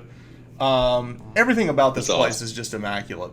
But if you look around, like, it's not what you would think. Like, it's not like treasure stored around. Like, he's got volumes of books, like library like. And it's all been like carved out into the rock itself. It's just these giant like rows and rows and tomes. He likes knowledge. Correct. He likes lore, fine things, and music. And there's been a band playing the entire time. Like, he's got a whole like orchestra playing. I'm going to ask him, Master Vork, I have one thing to ask of your vast knowledge. Yes. What do you know of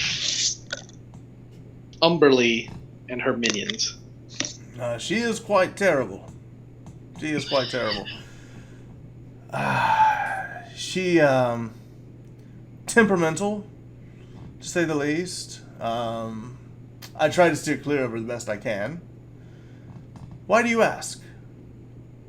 Well, the charge of my people is to try to eliminate the threats that left our plane and moved over to the plane that we are on now. And she has taken their charge, and they are her minions. So I'm wondering if I can try to get her to reject them so that we may hunt them down. A noble charge. Could you be interested in banishing them and just getting them off of Faerun? Would also be good as well. As long as they are gone. Do you enjoy the hunt?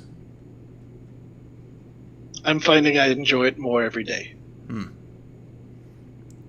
I'll tell you something that you may enjoy hunting. Mystara has something in its waters that is not found here in Faerun. A great sea dragon.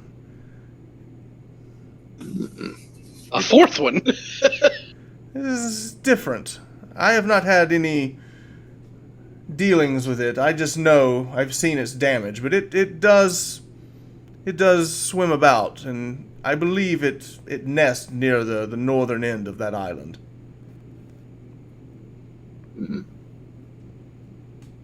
Might be worth looking into. Thank you. Sure. Oh, also, on this island itself,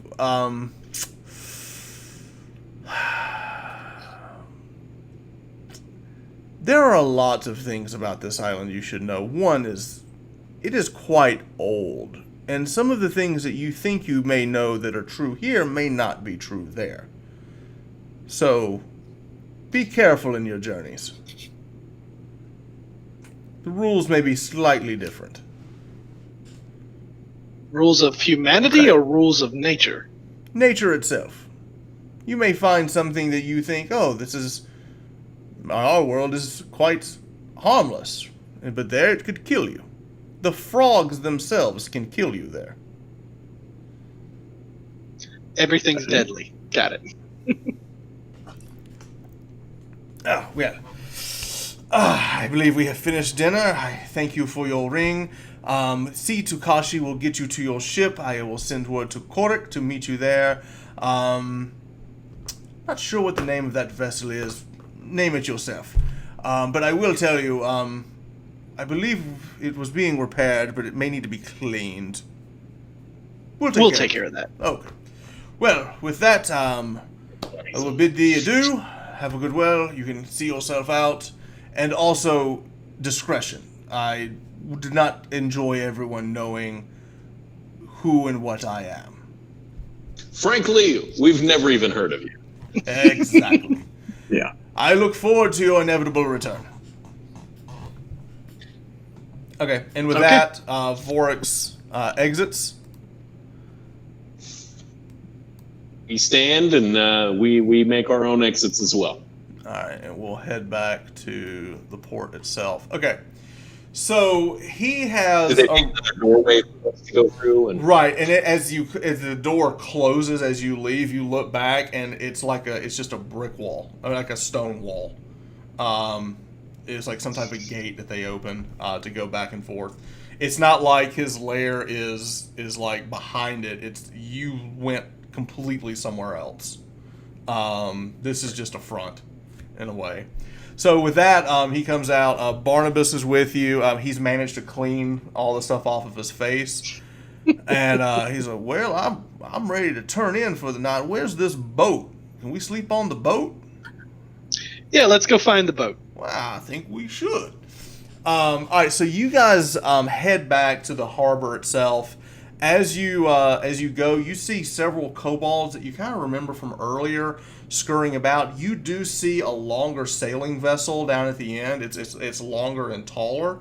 It's actually a 3-level ship. As you go and you look, you see your small boat, which is trashed, by the way. You look over and it looks like Feligar threw a party while y'all were gone, and they had like a all-night kegger on your boat. It is kind of trashed. He walks over and goes, "Hey, welcome back. Where to?" He's inebriated. to the other boat. "Oh, a new boat. We got Well much better done." ship. And he looks down and he goes, "Ladies, see yourselves out." He picks up his axe. The rest of he goes to pick up the ale and he realizes it's empty. Throws it. "Well, where are we off to?" Well, you better grab the chest as well. And we'll point Good out call. where- "Ladies, I need that." So he goes back down. He collects the chest. So he's got that and he's got the chest and he looks over. As you get to the boat, you get up and you look and the top of the deck reeks. And you look over and you see like a couple of kobolds are like got these like mops and they're kind of scraping some gunk off. And you quickly deduce that the old crew may have been melted on the deck, on the top of the deck, and they're kind of just like scrubbing it off. melted. Yeah. Ooh. There's like some char marks in the plank, and they're kind of like brushing it out. You see one of the kobolds like running his hand over, and it magically just repairing as he goes through it. He's like just kind of like brushing it off. I want to stop Nebu real quick and say, go find out what happened. Oh, I already know. Aramag melted the crew when they wouldn't pay the tax. Who is Aramag? The big dragon turtle that sank all the other ships coming into the harbor. How did we miss him coming in? Excuse me? How did we miss him coming in? We're a small boat. And now we're a big boat. Yes, but we'll get out. We'll be okay. It's all good. We have How Quantic. much is the tax, Nebu? Hmm? How much is the tax? I believe it's a third of it all. Oh, wow. Okay. We'll drop anchor somewhere else when we come back here. Well, yes, Aramag sets up a blockade of sorts out in the harbor. But we'll be okay. Is the toll only for us in or is it for us leaving? Both. But it's okay. It's okay. It's kind of seasonal. He'll come in, collect a bunch of stuff, sink a bunch of ships. Then we won't see him for a while. It'll be okay. It'll be okay. With that, you have several other kobolds coming about. And you reach over and you look over and you see a kobold walk onto the deck. And all the other kobolds are kind of like hunched over and kind of like walking around like this. You see this other kobold walk onto the deck. He's wearing like a blue, like sailing jacket and suit. And he's walking. He's got like a long pipe, and he flicks his finger. as he flicks his finger, there's a little light that comes off his finger, and he lights the pipe himself and goes, "Ah, that's good. I've heard I'm reporting to a Captain McGrundon. Is this you?" What color is his scales? Blue. Blue. Point to me. I'm McGrundon. "Ah, McGrundon. I'm Captain. Well, I guess I'm not Captain anymore. I'm Korik. I'll be what you want me to be. Vorex told me I am to serve you now." Cork, you'll be first mate. Of course I will. Of course I will. Now, of course. Happy to have you on board. Oh, thank you so much. Maybe I have brought some of you've my been crew. So this little one's with you as well. Yes, he's been demoted. Perfect. If you don't mind, I have some other crewmates as well. And he looks over and goes, "Hawks, Molo, Vaughn!" And you see 3 other kobolds come running in. These are like orange kobolds. He's blue. They're all kind of the orange from Vorex. So you have Hawks, Molo, and Varn. Those are the 3 kobolds, the crew that Vorex promised with Korik. So you have 4 kobolds that are together to work as your crew. You also have Nebu, who is going to be the carpenter. The shipwright, if you will. Excellent. So you now have 5 kobolds. So, what is the name of this boat? I mean, what is the type of this boat? It's a sailing ship. It's the one that we put up. It's worth 10,000 gold. The one. Okay. So, I want to take Nebu down below. Okay. Now there's Tell 2 down belows. There's Right. You've got like top deck, you've got a mid deck, and you've got like a bottom like. You put a picture of this somewhere, right? I did. Yeah, on- it's in the. yeah. What channel was that? Let's see. I'm looking. Out of character, maybe? It's out of character. Yep. Sailing ship, got it. That's it. That's our sailing ship. All right. So yeah, you've got 3 decks. You've also got there is actually the ballista on the top as well. It's like a harpoon. Nice. So you've got So, on the hold, that. Okay, down at the bottom. correct. Right. Here's what I want Nebu to build if it's okay with everybody else. Okay. I think 13 should be Danny's meditation shrine place, and 12 should be a martial training area, like a monastery type thing. So 12. Okay, so 13 down at the bottom. You want it to be a monastery, and 12, the back part of 12 to be. The back part of 12 to be the monastery. The front part to be like he can put an altar up towards the front where On 13. the I corner got you. All comes right, in. so you want the monastery to be in the back. Okay. Yeah. That's going to take some time and some effort, but they can work on it. That can be y'all's areas. The kobolds will take on the lower deck. They can squeeze in this 11 area in the back down at the bottom. That'll be the kobold area. And then, up on the main deck. Are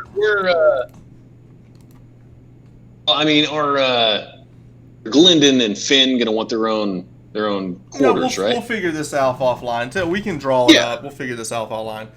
I'll stay in my area. Hmm? I'll stay in the area that I'm. Okay. I got you. All right. So here's where we are. We have. We're gonna pause for tonight. We'll pick up next week for episode 7 as you guys sail finally off to the Isle of Dread. We'll begin the proper adventure. But now you have a boat, you have a crew, and also part of this is that the boat will be fully stocked for food provision. Y'all need to basically go on to Discord and write down what it is that you need. And we need to make sure we have all of that and keep inventory of it. So we'll do that offline. I won't do that in-game. So we'll do that, and then we'll pick up next week for episode 7.